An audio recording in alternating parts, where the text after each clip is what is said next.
यह जा रहा था कि दुनिया भर में तीसरी जंग अजीम शुरू हो सकती है अगर ये जंग जारी रहती है, और फील्ड मार्शल आसिम मुनीर साहब ने सालसी का किरदार अदा किया है। पाकिस्तान का सर फख्र से बुलंद हो गया है। सेरे को सजाने वाले हमारे फील्ड मार्शल सैयद आसिम मुनीर साहब हैं। तीसरी आलमी जंग ही थी, दुबई में बॉम्बिंग हो रही थी, सऊदी अरेबिया में हो रही थी, कतर में हो रही थी, पूरी दुनिया इन्वॉल्व थी जी इसमें। इसको रोकना ईरान को और अमेरिका को वो एक टेबल पे लेकर आ रही है, जो मेरा ख्याल है बहुत बड़ी बात है। पाकिस्तान हमेशा से ही अमन पसंद मुल्क रहा है। 10 अप्रैल को मुज़ाकरात होने जा रहे हैं पाकिस्तान में, जो कि एक बहुत बड़ी बात है। अमरीकी सफारतकार आएंगे पाकिस्तान की सफारतकारी के ऊपर क्या असर आएगा इसमें? एक चीज तो माने, पाकिस्तान को अपनी बात मनवानी आती है और इंशाल्लाह वही होगा जो पाकिस्तान चाहेगा। जो ग्रीन पासपोर्ट है उसके ऊपर क्या असर पड़ेगा? गल्फ कंट्रीज में हम कहते थे कि हमारी इज्जत नहीं है, लेकिन आखिर देखिए उन्होंने बात मानी। आज उनको मार पड़ने से बचवाया बचवाने वाला पाकिस्तान है। तो कुछ ऐसे अनासिर भी हैं हमारे मुल्क के अंदर भी और मुल्क से बाहर भी, शरारती अनासिर हर जगह में होते हैं, तो इसलिए उन पर तवज्जो नहीं देनी चाहिए। It's just a wastage of time. 8 अप्रैल आलमी सतह पर पाकिस्तान की फतह का दिन, वो दिन के जब दुनिया तीसरी आलमी जंग के दहाने पर खड़ी थी, लेकिन एक निजात दहिंदा आया जिसने इस जंग को रुकवा दिया। और इस सब का सहरा जाता है पाकिस्तान के फील्ड मार्शल आसिम मुनीर साहब के सर। इसी सारी सिनेरियो के ऊपर गुफ्तगू करने के लिए हमारे साथ मौजूद है अली अनवार साहब, जो कि एक पॉलिटिशियन भी हैं, सीनियर डिफेंस एनालिस्ट हैं और साथ ही साथ एज अ फिलैंथ्रोपिस्ट भी पाकिस्तान में काम कर रहे हैं। तो उनसे उनके नज़रियात के बारे में जानते हैं। अस्सलाम वालेकुम सर। जी अस्सलाम वालेकुम। कैसे हैं आप? अल्हम्दुलिल्लाह, बताइए। मैं भी ठीक ठाक।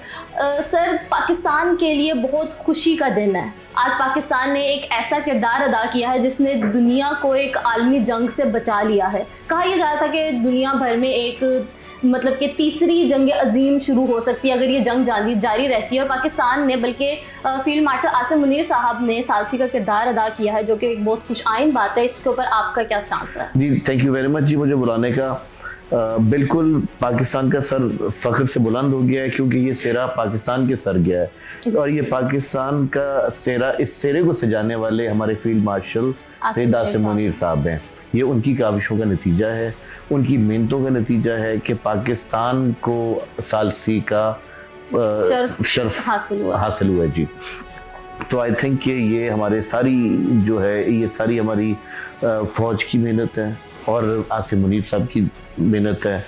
और वाकई ये जो थी, आपने अभी बात की कि तीसरी आलमी जंग, मैं समझता हूँ कि तीसरी आलमी जंग ही थी। बहुत सारे ममालिक इसमें शामिल थे, डायरेक्टली लेकिन इनडायरेक्टली से। पूरा गल्फ जीसीसी सारी कंट्रीज आपके सामने, दुबई में बॉम्बिंग हो रही थी, सऊदी अरेबिया में हो रही थी, कतर में हो रही थी। कौन इस आग की लपेट में, कौन सा मुल्क नहीं था? इवन के सुपर पावर्स चाइना या रशिया डायरेक्टली इन्वॉल्व नहीं थे, लेकिन इनडायरेक्टली वो इन्वॉल्व थे। पूरी दुनिया इन्वॉल्व थी जी इसमें, और गल्फ तो स्पेशली गल्फ। तो इसको रोकना, और इस पे सैयद आसिम मुनीर साहब ने अपनी महाराना फौजी सलाहियतों को बरूकार लाए और इसमें उन्होंने रोका, और उनको ईरान को और अमेरिका को वो एक टेबल पे लेकर आ रही हैं, जो मेरा ख्याल है बहुत बड़ी बात है। पाकिस्तान हमेशा से ही अमन पसंद मुल्क रहा है, कभी भी पाकिस्तान कभी भी जंग का ख्वाह नहीं रहा। हमेशा पाकिस्तान की कोशिश यही रही है कि जंग ना हो, बैठ के मुज़ाकरात से मसले हल हों। आपने पहले भी देखा जब बनियानुल मखसूस हुआ, उसमें भी पाकिस्तान यही चाहता था कि बैठ के बात करे, जंग कोई हल नहीं है। इवन के लेकिन अफगानिस्तान में जंग लगी हुई थी, तब भी पाकिस्तान ने एग्जैक्टली और अभी अफगानिस्तान ने भी जो किया, पाकिस्तान ये नहीं चाहता था कि जंग हो, आराम से बैठ के बात करें। लेकिन बट अगर कोई इसको पाकिस्तान को इस आग में धकेलेगा, फिर पाकिस्तान को उसका जवाब देना भी आता है। बिल्कुल हमारी फौज एक बहुत अच्छी प्रोफेशनल फौज है, और हमारे सिपह सलार वो आपके सामने ही है। उनकी तो काविशें सबको नजर आ गई हैं, और उन्होंने जिस तरह अपना रोल प्ले किया, एक अमन का पैगाम गया है सारी दुनिया के लिए। अच्छा, 10 अप्रैल को मुज़ाकरात होने जा रहे हैं पाकिस्तान में, जो कि एक बहुत बड़ी बात है। अमरीकी सफारतकार आएंगे पाकिस्तान, और ईरान से भी आएंगे, और सारी दुनिया की पाकिस्तान पे नज़र है। तो आप क्या समझते हैं कि एक पाकिस्तान की सफारतकारी के ऊपर क्या असर आएगा इसमें, फॉरेन पॉलिसी और डिप्लोमेसी पे सारी दुनिया? देखिए, पाकिस्तान एक चीज़ तो माने कि पाकिस्तान को अपनी बात मनवानी आती है। Exactly, वो तो आती है। और इंशाल्लाह वही होगा जो पाकिस्तान चाहेगा, जो फील्ड मार्शल चाहेंगे। आप देखिएगा कि ईरान भी बात मानेगा और यूएस भी बात मानेगा। और स्पेशली जब आप होस्ट होते हैं, किसी के पास आते हैं, तो उसकी तो बात वैसे ही मानी जाती है, उसकी बात तो हमेशा बिल्कुल।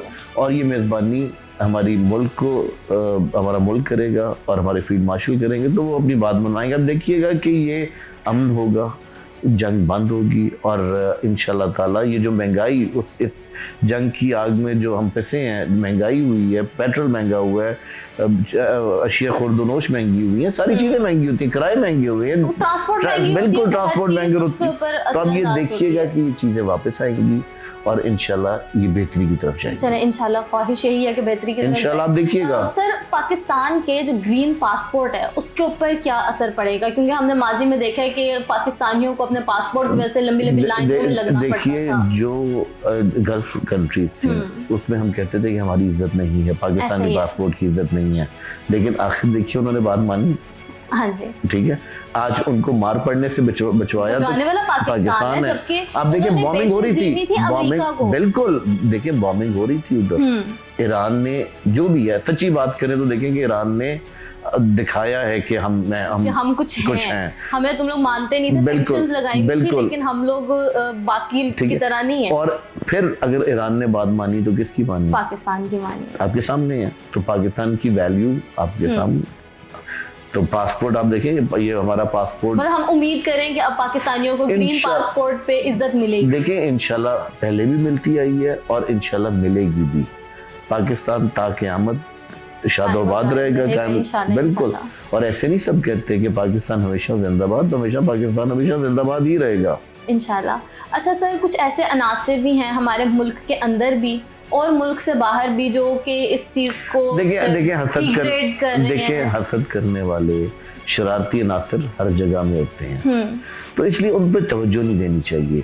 मैं समझता हूँ कि अपना, लेकिन सर उनका बहुत असर रसूख अगर हम अपने मुल्क में बात करें। देखिए it's just a wastage of time. अगर हम उन लोगों की बात करेंगे तो हम अपना टाइम वेस्ट करेंगे। हम क्यों ना कोई प्रोडक्टिव बात करें, हम क्यों ना कोई अच्छी बात करें, क्यों ना हम। सर लेकिन बहुत बड़ी फैन फॉलोइंग है अपने मुल्क में, आप देख लें। देखिए फैन फॉलोइंग, बहुत बड़ी सोशल मीडिया पावर है उनके हाथ। देखिए उनको भी नजर आ गया, सबको नजर आ गया, कोई चीज छुपी भी नहीं। मैं ना मानूं वाली बात है कि मैं ना मानूं, लेकिन अगर देखा जाए तो मानना तो उनको भी पड़ेगा। हर एक ने मानना है और मानना पड़ेगा। इवन इंडिया, आप ये देख लें, देखिए इवन इंडियन मीडिया माना है, ठीक है, बेशक वो अपनी आग में जल रहे हैं, अभी भी प्रोपेगेंडा कर रहे हैं, वो देखिए वो करते रहे, वो उनकी हसद है, वो उनकी वो आग है, वो करते रहे, लेकिन मानते वो भी हैं।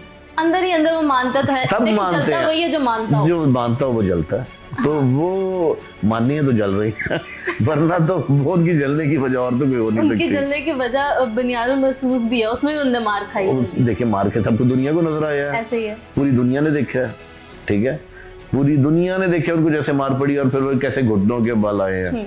तो वो अब उन लोगों को अमेरिका को भी मार तो पड़ी है, देखिए ईरान से। देखिए ये चीजें जब जंग होती है तो लड़ाई होती है दोनों तरफ, ये तबाही दोनों तरफ होती है। अब अगर इजराइल की तबाही हुई है तो ईरान की भी हुई है, तो दोनों तरफ होती है। जंग न्यूक्लियर पावर्स के अगेंस्ट खड़ा हो जाना, एक नॉन न्यूक्लियर पावर, ये भी तो बहुत जुर्रत की बात है। देखिए ये बिल्कुल उन्होंने जुर्रत की है, इसमें कोई डाउट नहीं है, लेकिन ये कोई अक्लमंदी, जंगें कोई अक्लमंदी नहीं होती। जंगें अक्लमंदी, लेकिन अपनी एक डिग्निटी तो होती है ना सर। देखिए किस तरह से पहले उनके ऊपर हमले किए जा रहे थे, तो फिर ईरान को स्टैंड लेना पड़ता था। इसमें इजराइल की जो है वो हमाकत भी है, सारी ये इजराइल की हमाकत है। तो मेरा ख्याल है कि हमें जंग बंदी की तरफ जाना चाहिए, ना कि एग्जैक्टली हमें आग नहीं भड़कानी चाहिए। हमें चाहिए कि आराम से सुकून से देखें, डिप्लोमेसी से बात हो। जो सुकून जो अमन का मजा है वो जंगों का नहीं है। कितनी मासूमों की जाने जाती हैं। अभी आपके सामने ईरान में बच्चियों कितना वो एक जो स्कूल में जो वाक़या हुआ, दिल दहला देने वाला वाक़या था। हर एक की बच्चियाँ, हमारी भी बच्चियाँ, हमारी भी बहनें, हमारी भी बेटियाँ। तो हमें जो है ना इस तरफ नहीं जाना चाहिए, हमें सुकून और बैठ के बात करनी चाहिए, हमेशा जब भी करनी चाहिए। इसी तरह अल्लाह ताला आगे भी इस मुल्क को, इस कौम को, उम्मे मुस्लिमा को सुकून में रखे, अपने मुत्तहिद रखे, सबसे बड़ी मुत्तहिद रखे, सबसे बड़ी सुकून में बात मुत्तहिद रखे रखे। और अल्लाह ताला इनकी हिफाजत करे। आमीन, आमीन। हमारी तो यही दुआ रहती है कि जी हम अल्लाह लोग ताला इसीलिए पूरी किरदार अदा दुनिया की, करें कि बिल्कुल। सब एक तो इत्तेहाद पे आए और एक टेबल पे बैठ के मुज़ाकरात से बात हल की जाए और इस जंग को बंद किया इसका जाए। हल ही यही होता है कि हमेशा टेबल पे बात की जाए। तो लेकिन बट जंगें कभी हल नहीं होनी किसी भी चीज़ का, सिर्फ मासूमों की जाने जाती हैं और कुछ नहीं होता जंगों। अच्छा सर, ये भी कहा जा रहा था कि सिर्फ पाकिस्तान के जहाज़ हैं जो कि स्ट्रेट ऑफ हॉर्मुज़ से गुजरने दिए गए हैं और अमेरिका पाकिस्तान का झंडा लहरा रहा है अपने जहाज़ों के ऊपर। देखिए देखिए फिर पाकिस्तान की इज्जत तो है ना, हाँ, इज्जत तो है। चाहे अमेरिका हो चाहे ईरान हो, दोनों रिस्पेक्ट करते हैं पाकिस्तान की। बल्कि ईरानी बहुत सारे लीडर्स, उन्होंने तो पैगाम भी भेजा पाकिस्तान के। अमेरिकन सदर ने भी देखा है कि पाकिस्तान का एहतराम किया और ईरान ने भी एहतराम किया। ईरानी अवाम ने पाकिस्तान तशक्कुर के नारे लगाए। बिल्कुल बिल्कुल। जितने तो भी उनके इससे protest हैं। एज अ पाकिस्तानी हमारा सर फख्र से बुलंद है। और फिर मैं आपसे ये कहूँगा, ये पाकिस्तान ही है, ये एक जन्नत है, ऐसे ट्रस्ट मी कि ये एक जन्नत है। और ऊपर से फिर मैं बात करूँगा फील्ड मार्शल की कि जो उनका जो विजन है फील्ड सर मार्शल का आसिम, vision। बिल्कुल वो काबिल दीद है। ऐसे ही है। इंशाल्लाह अल्लाह ताला पाकिस्तान को और इज्जत सलाम, बख्शे और बिल्कुल। पाकिस्तानियों का भी सर फख्र से बुलंद। आमीन आमीन हमेशा होगा। आप देखिएगा कि पाकिस्तान बहुत तरक्की करेगा। इंशाल्लाह, और ये इंशाल्लाह। मैं आपको गारंटी देता हूँ कि जो महंगाई है ये वापस आ जाएगी, पेट्रोल भी वापस आएगा। कितने पे वापस आएगा सर? जो क्योंकि इस वक्त गरीब जो है ना वो पिसा पड़ा, वो रोने पे इंशाल्लाह आया। ताला देखिए, गरीब जो है ना ये गरीबों का ही मुल्क है। पाकिस्तान गरीब है तो ये मुल्क कायम व दायम है। लेकिन एलिट्स जो हैं देखिए अलीट भी पिसे हैं, गरीब भी पिसा है। एलिट ये नहीं है। पिसता नहीं है सर। देखिए नहीं, अलीट भी पैसा है, इसमें ये ना कहें कि अलीट भी पैसा है। पीआईए इतने में नहीं बिकी जितने में एक जहाज खरीद लिया गया। देखिए तो एलिट तो नहीं देखिए देखिए इस पे हम फिर बात करेंगे। अभी हम फिलहाल जो हमारी वो है वो बात इस है, वक्त है ना खुशी का मौका है। इस पे हमें तनकीदों में नहीं जाना चाहिए। खुशी का मौका है इस वक्त। आज हमें शुक्र अदा करना चाहिए जो विजन था उसको आसिम मुनीर साहब का पेश किया, एक्सेप्ट किया गया, पाकिस्तान की इज्जत बनी, पाकिस्तान का वकार बुलंद हुआ, तो हमें उस पर देखना चाहिए। लेकिन ये कि इंशाल्लाह देखिएगा कि